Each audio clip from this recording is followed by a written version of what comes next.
Hello students, मेरा नाम वरुण है और आप सबका मेरे YouTube channel the study bye Varun पे स्वागत है। एमसीक्यू के सीरीज में आज मैं लेकर के आया हूं प्राइम मिनिस्टर से रिलेटेड 15 महत्वपूर्ण क्वेश्चन को।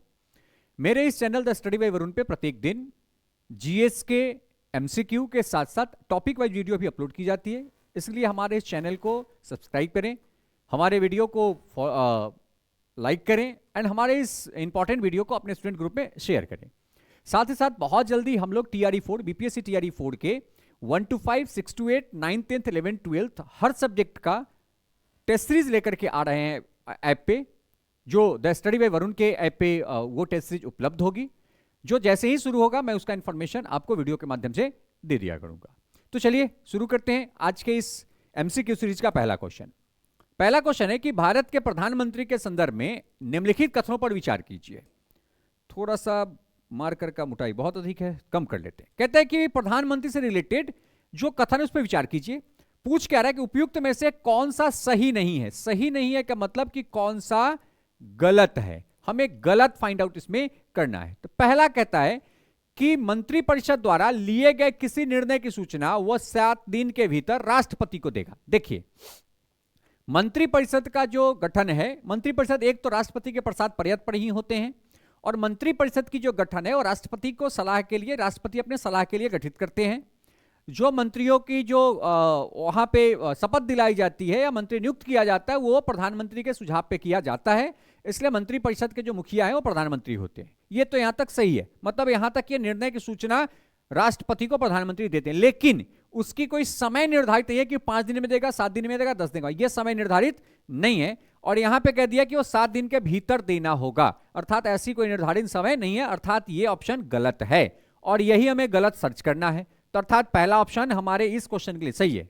दूसरा, प्रधानमंत्री अपने मंत्रियों का चयन केवल संसद के किसी सदन से करता है। देखिए, केवल वाला मैंने लास्ट क्लास में बताया कि केवल वाला जो है ना, उसमें अधिकतम क्वेश्चन 90% क्वेश्चन गलत है। केवल संसद के सदन से नहीं करता, ये राज्यसभा, लोकसभा या वैसे व्यक्ति को भी नियुक्त कर सकते हैं मंत्रिपरिषद में जो दोनों में से किसी सदन का सदस्य नहीं है, लेकिन 6 महीने के अंदर उसे किसी न किसी सदन से मनोनीत या इलेक्टेड चुन करके आना होगा, अर्थात ये भी सही नहीं है। तो अर्थात ये भी हमारे इस क्वेश्चन के लिए सही ऑप्शन है, अर्थात इसका ऑप्शन कौन सा सही हो जाएगा?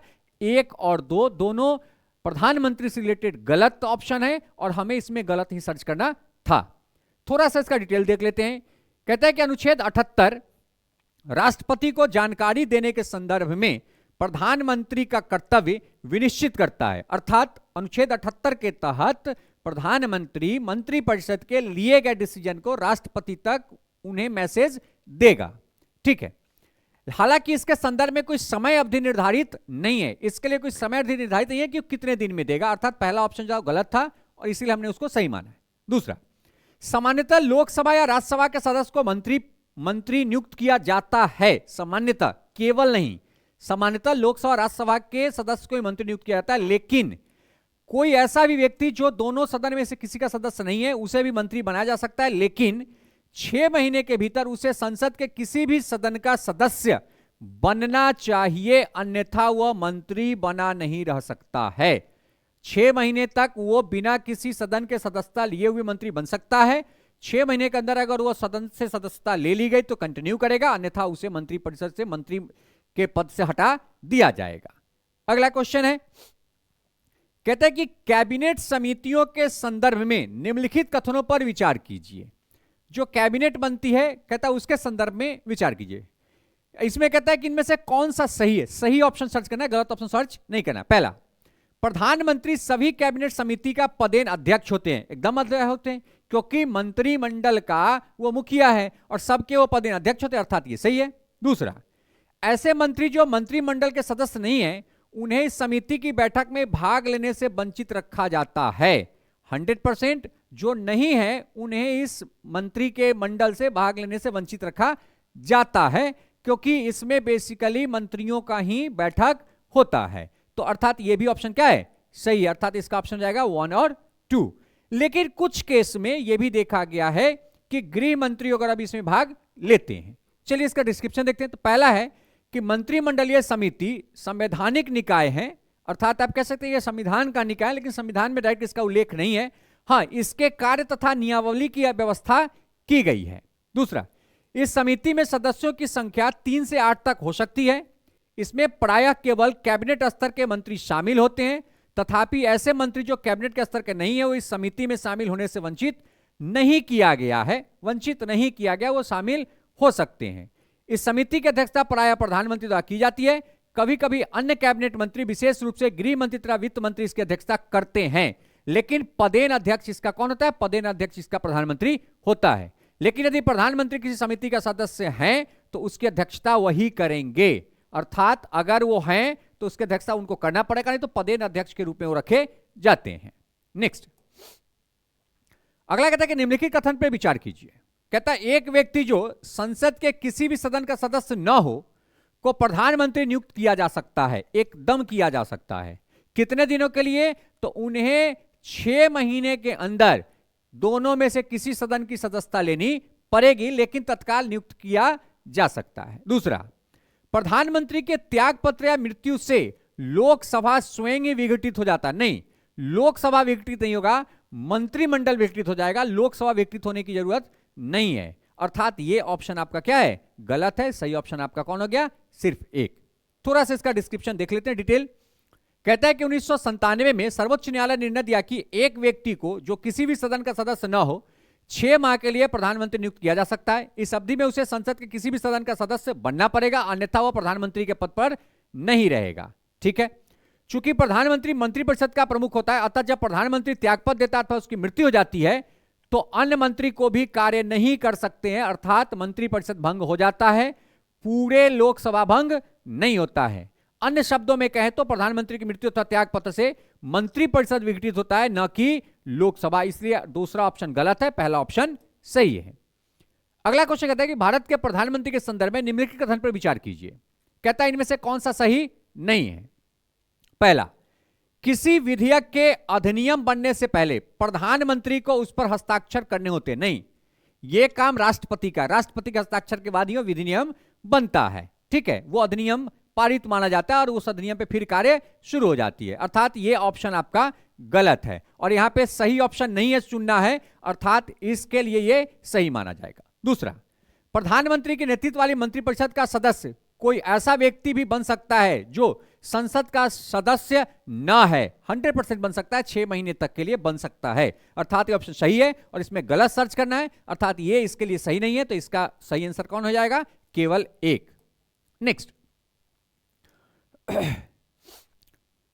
अगला कहता है 5वां क्वेश्चन है कि भारत के प्रधानमंत्री के संदर्भ में निम्नलिखित कथनों पर विचार कीजिए। 3 कथन पे है क्योंकि प्रधानमंत्री से रिलेटेड है। पहला कहता है किसी विधेयक के अधिनियम बनने से पहले प्रधानमंत्री उस पर हस्ताक्षर करेगा, प्रधानमंत्री हस्ताक्षर नहीं करेगा। ऑलरेडी हम लोगों ने पहले भी बात किया, प्रधानमंत्री हस्ताक्षर नहीं करेगा।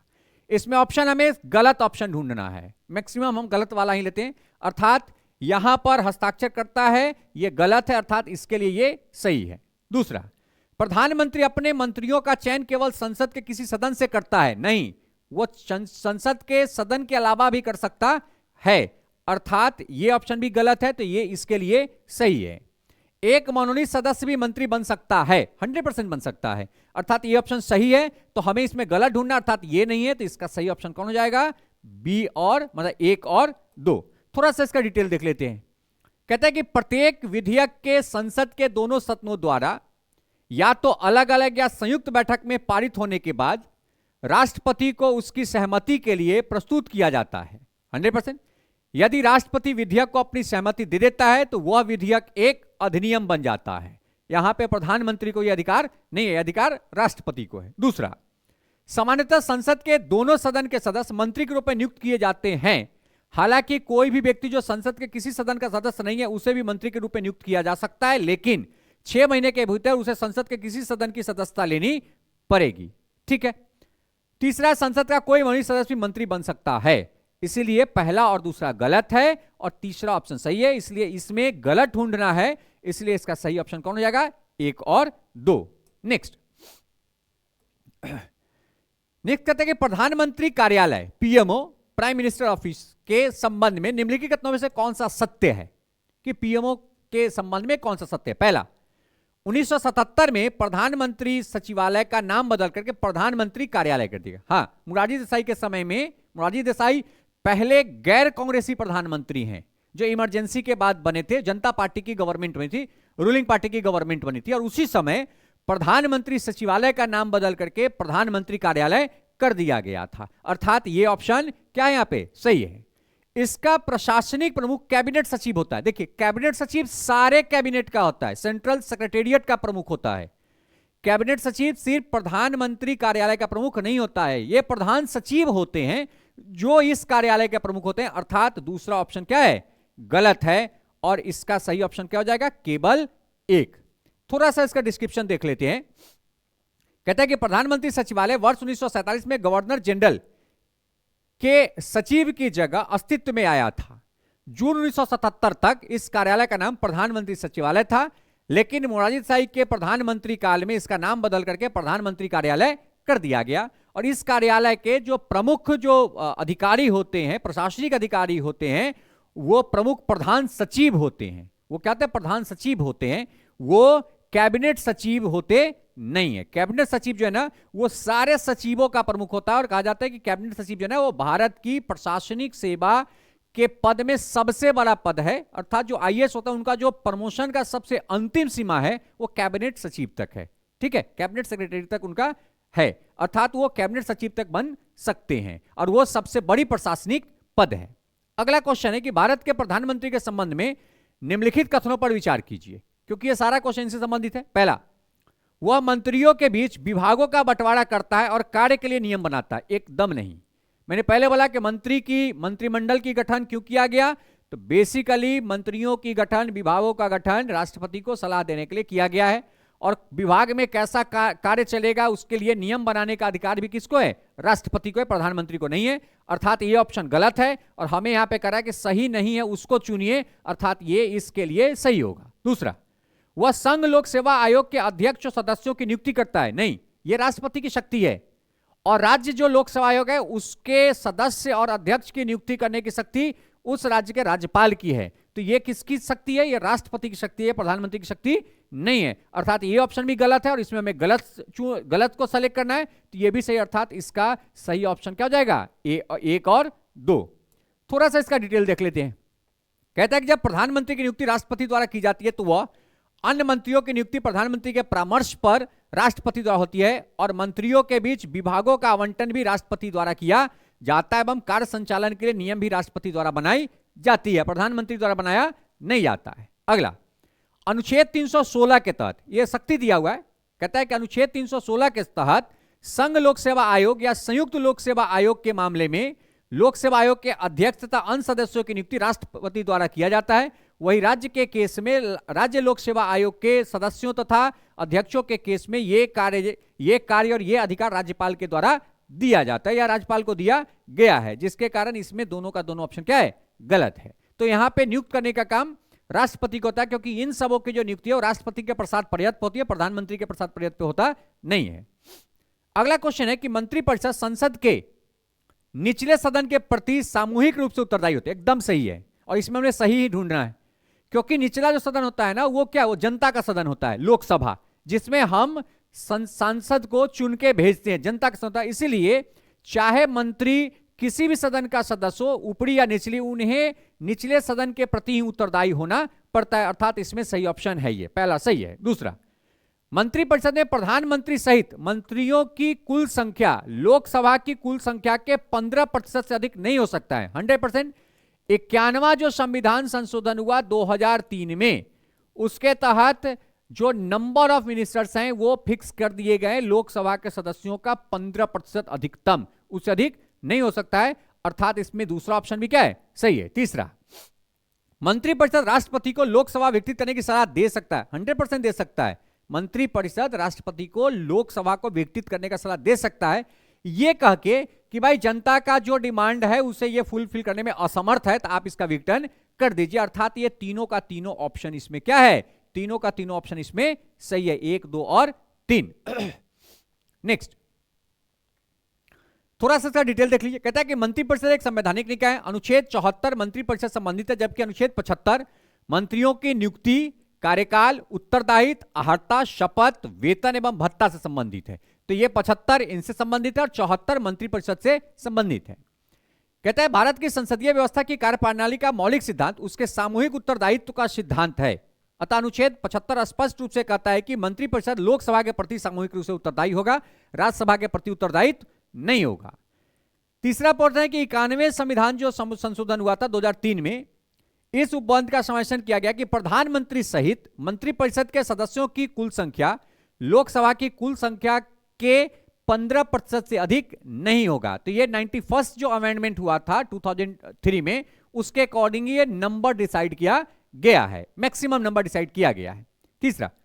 चौथा पॉइंट है कि मंत्रिपरिषद राष्ट्रपति को इस आधार पर लोकसभा विघटित करने की सलाह दे सकता है कि सदन मतदाताओं के विचार का प्रतिनिधित्व नहीं कर रहा है, अर्थात जनता का प्रतिनिधित्व नहीं कर रहा है और नए चुनाव की मांग कर सकती है। और मंत्रिमंडल नया चुनाव का डिमांड कर सकता है कि भाई लोकसभा को भंग कीजिए, पुनः चुनाव करवा करके हम सदस्यों को यहां पे लाएंगे और फिर हम नए तरीके से मंत्रिमंडल का गठन करेंगे।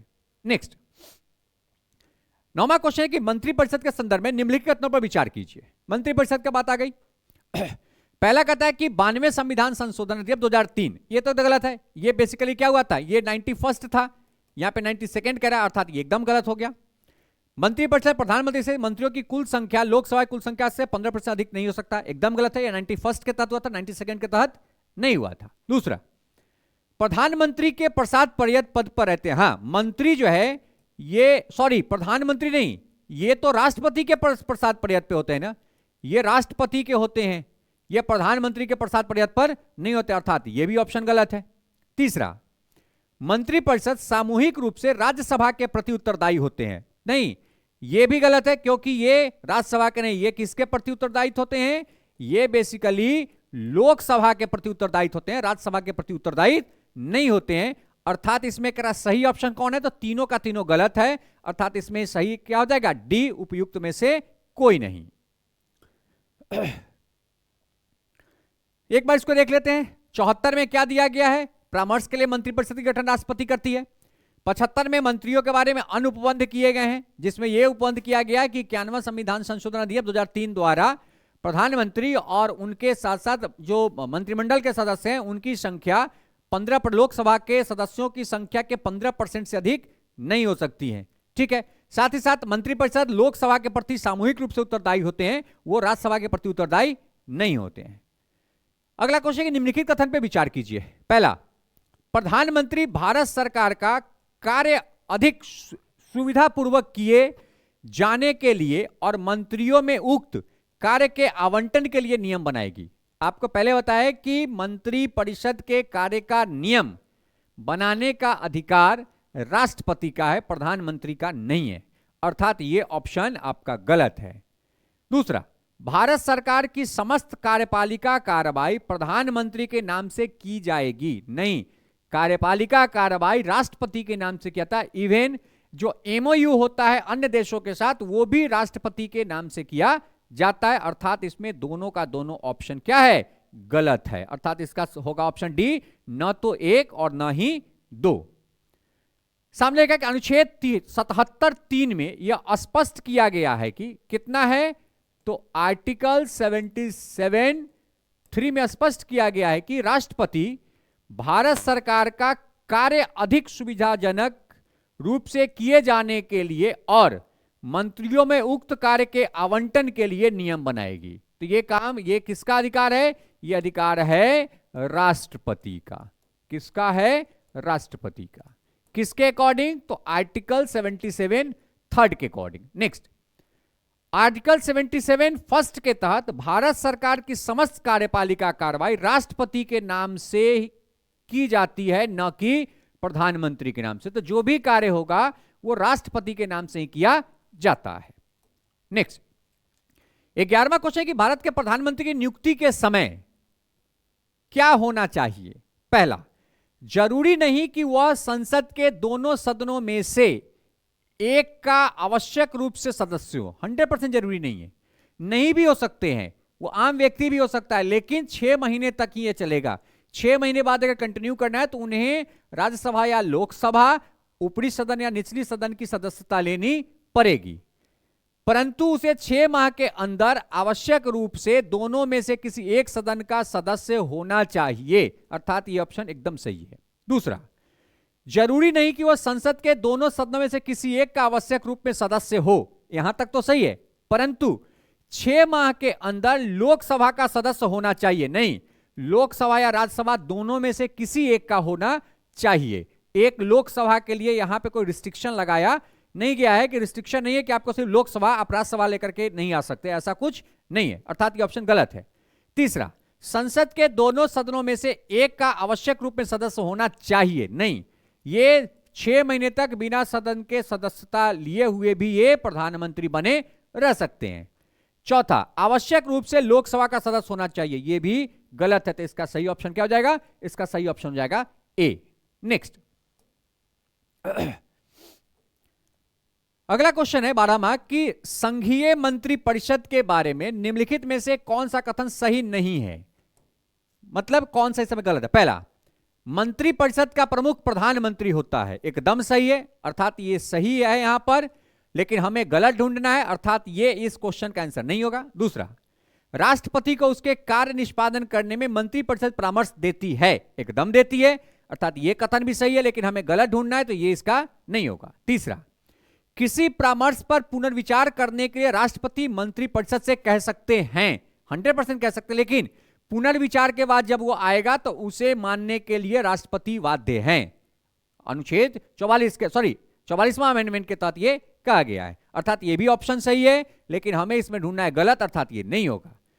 चौथा, मंत्रिपरिषद द्वारा दिया गया परामर्श न्यायिक समीक्षा के अधीन होता है, नहीं, यह न्यायिक समीक्षा के अधीन नहीं होता है, इसमें न्यायिक समीक्षा नहीं की जा सकती, अर्थात यह गलत है और यही इस क्वेश्चन का सही आंसर होगा। ठीक है, देखिए डिस्कशन करता है कि अनुच्छेद 74 के अनुसार राष्ट्रपति को सहायता एवं सलाह देने के लिए मंत्रिपरिषद होना चाहिए, जिसका प्रधानमंत्री होता है, जो कि मैंने पहले भी आपको बताया है। साथ ही साथ सेकंड पॉइंट कहता है कि मंत्रियों द्वारा राष्ट्रपति को दी गई सलाह की जांच किसी न्यायालय द्वारा नहीं किया जाएगा, अर्थात यह उपबंध राष्ट्रपति और मंत्रियों के बीच अंतरंग और गोपनीय संबंध पर बल देता है, क्योंकि जो भी निर्णय होता है वो गोपनीय होता है, उस पर किसी प्रकार की कोई समीक्षा, उसका कोई ऑडिट किया नहीं जा सकता है। 13वां क्वेश्चन है कि निम्नलिखित कथन पर विचार कीजिए, मंत्रिमंडल राष्ट्रपति की सलाहकारी संस्था है तथा इसका परामर्श राष्ट्रपति के लिए बाध्यकारी है। हां, बाध्यकारी है, यह 42वां संविधान संशोधन में ऐसा कहा गया कि भाई ये राष्ट्रपति को सलाह देगा, लेकिन 44 में कहा गया कि ये बाध्यकारी है, क्योंकि आप दोबारा जब वो रिव्यू करके भेजेगा तो आप उसे इग्नोर नहीं कर सकते हैं। आप रिव्यू के लिए एक बार भेज सकते हैं, लेकिन रिव्यू के बाद जब दोबारा आएगा तो आप उस डिसीजन को मानने के लिए बाध्य हैं, अर्थात ये ऑप्शन क्या है? सही है इसका। दूसरा, मंत्रिमंडल में राज्य मंत्री तथा उप मंत्री सम्मिलित नहीं होते हैं। देखिए एक चीज ध्यान दीजिए, बेसिकली जो मंत्रिमंडल है, मंत्रिमंडल जो है ना, बेसिकली ये जो मंत्रिपरिषद में 3 को रखा गया है। कौन कौन है इसमें? कैबिनेट मंत्री, राज्य मंत्री और उप मंत्री। और बेसिकली जो कैबिनेट मंत्री है इसी को मंत्रिमंडल कहा जाता है, अर्थात मंत्रिमंडल में ये दोनों शामिल नहीं होते हैं, ये बेसिकली मंत्रिपरिषद के भाग होते हैं। अर्थात यहां पर कह रहा है कि मंत्रिमंडल में राज्य तथा उप मंत्री सम्मिलित नहीं होते हैं, अर्थात ये ऑप्शन भी क्या है?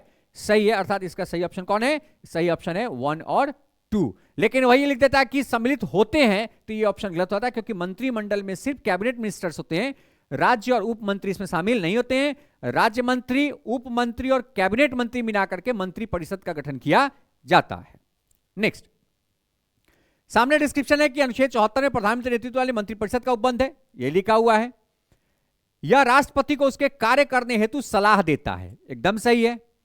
इसमें कह रहा है कि 42वें एवं 44वें संविधान संशोधन अधिनियम द्वारा उसके परामर्श को राष्ट्रपति के लिए बाध्यकारी बना दिया गया है, अर्थात राष्ट्रपति उसके निर्णय को खारिज नहीं कर सकते। मंत्रिपरिषद में 3 श्रेणी आते हैं, कैबिनेट मंत्री जिसे हम मंत्रिमंडल कहते हैं, राज्य मंत्री और उप मंत्री, और ये तीनों मिलाकर के मंत्रिपरिषद का गठन किया जाता है। अर्थात कैबिनेट मंत्री से राज्य मंत्री और उप मंत्री अलग होते हैं, कैबिनेट मंत्री में सिर्फ कैबिनेट मंत्री ही होते हैं। नेक्स्ट, 14वां नंबर क्वेश्चन है कि भारतीय संविधान का अनुच्छेद 76 किस पदाधिकारी से संबंधित है। तो देखिए बेसिकली जो अनुच्छेद 76 है ये अटॉर्नी जनरल से संबंधित है। बेसिकली ये अटॉर्नी जनरल जो है ना, ये मुख्य न्यायिक सलाहकार होते हैं, ये राष्ट्रपति के प्रसाद पर्यत पे होते हैं, और ये जो जज होते हैं, चीफ जस्टिस होते हैं, उनके क्वालिफिकेशन के लेवल में होते हैं, जिनका काम होता है सरकार को, राष्ट्रपति को सलाह देना, किससे संबंधित, कानूनी सलाह देना। साथ ही साथ ये सरकार के तरफ से भारत के किसी भी न्यायालय में जाकर के पेशी कर सकते हैं। अर्थात इनके लिए जो उपबंध बनाई गई है वो अनुच्छेद 76 के तहत इनको रखा गया है, जिसमें इनकी नियुक्ति वगैरह की प्रक्रियाएं सम्मिलित है। कहता है इसके डिस्क्रिप्शन में कि संविधान के अनुच्छेद 76 के अंतर्गत भारत के महान्यायवादी, जिन्हें अटॉर्नी जनरल ऑफ इंडिया के नाम से भी जाना जाता है, का प्रावधान किया गया है। अटॉर्नी जनरल की नियुक्ति राष्ट्रपति द्वारा की जाती है तथा यह राष्ट्रपति के प्रसाद पर्यत पर होते हैं, अर्थात नियुक्त करने और हटाने दोनों का काम राष्ट्रपति का होता है। महान्यायवादी देश का सर्वोच्च विधि अधिकारी होता है, जो उच्च न्यायालय के न्यायाधीश की योग्यता रखता है। मतलब जो उच्च न्यायालय है, उच्चतम न्यायालय, इसको लिख लीजिए, उच्चतम न्यायालय के न्यायाधीश की योग्यता रखता है। अटॉर्नी जनरल को भारत के सभी न्यायालय में सुनवाई का अधिकार है, मुकदमा सुनवाई का अधिकार है, अर्थात सरकार के संबंध में या सरकार पे अगर कोई केस किसी राज्य अदालत में भी होता है, वहां भी जाकर के अटॉर्नी जनरल सरकार के तरफ से हो सकते हैं। जैसे एडवोकेट जनरल जो होते हैं ना, वो बेसिकली राज्य के तरफ से होते हैं, अटॉर्नी जनरल जो है ना वो केंद्र के तरफ से होते हैं। तो जैसे एडवोकेट जनरल है वो उस राज्य के किसी भी न्यायालय में जाकर के सुनवाई कर सकता है, उसी तरीके से अटॉर्नी जनरल जो है ना वो केंद्र सरकार के लिए भारत के किसी भी न्यायालय में जाकर के सुनवाई कर सकते हैं, और इनके लिए इनका जो पद है वो अनुच्छेद 76 में बनाया गया है। नेक्स्ट लास्ट क्वेश्चन है 15वां और अंतिम क्वेश्चन है कि मंत्रियों का व्यक्तिगत उत्तरदायित्व किसके प्रति होता है। देखिए व्यक्तिगत और सामूहिक दो अलग अलग चीज है। व्यक्तिगत दायित्व जो इनका होता है वो राष्ट्रपति के प्रति होता है, और जो सामूहिक इनका उत्तरदायित्व हो जाएगा वो बेसिकली लोकसभा के प्रति होता है, क्योंकि व्यक्तिगत तौर से इन्हें राष्ट्रपति को सलाह देने के लिए नियुक्त किया जाता है। तो मंत्रियों का व्यक्तिगत उत्तरदायित्व किसके प्रति होता है, राष्ट्रपति के प्रति होता है। वही जो मंत्रिपरिषद और मंत्रिमंडल है वो किसके प्रति उत्तरदायित्व होते हैं, तो वो बेसिकली लोकसभा के प्रति उत्तरदायित्व होते हैं। तो ये प्रधानमंत्री के प्रति उत्तरदायी नहीं होते हैं, क्योंकि प्रधानमंत्री मंत्रिपरिषद के मुखिया हैं, उनके प्रति उत्तरदायी नहीं होते हैं। जितने भी मंत्री हैं वो राष्ट्रपति के प्रति उत्तरदायी होते हैं। थोड़ा सा इसका डिस्क्रिप्शन देख लेते हैं। कहता है कि संसदीय प्रणाली की एक मुख्य विशेषता यह है कि मंत्रियों का सामूहिक उत्तरदायित्व लोकसभा के प्रति होती है, जबकि मंत्री का व्यक्तिगत रूप से उत्तरदायित्व राष्ट्रपति के प्रति होता है, अर्थात राष्ट्रपति के प्रसाद पर्यत पर यह धारण करते हैं। इसलिए इनको हटाने और इनको नियुक्त करने का काम जो है राष्ट्रपति प्रधानमंत्री के सलाह पर करता है। तो ये महत्वपूर्ण 15 क्वेश्चन प्रधानमंत्री के एमसीक्यू से लिया गया है। ये 15 क्वेश्चन नहीं है, इसमें प्रत्येक क्वेश्चन में 2-3 क्वेश्चन बनते हैं, इसलिए मैं 15 क्वेश्चन में ही 30-40 क्वेश्चनों को समेट करके रखता हूं। हमारे इस YouTube channel the study bye Varun पे प्रत्येक दिन एमसीक्यू एंड टॉपिक वीडियो आते हैं, इसलिए हमारे इस चैनल को सब्सक्राइब करें, इस वीडियो को शेयर करें। Thank you.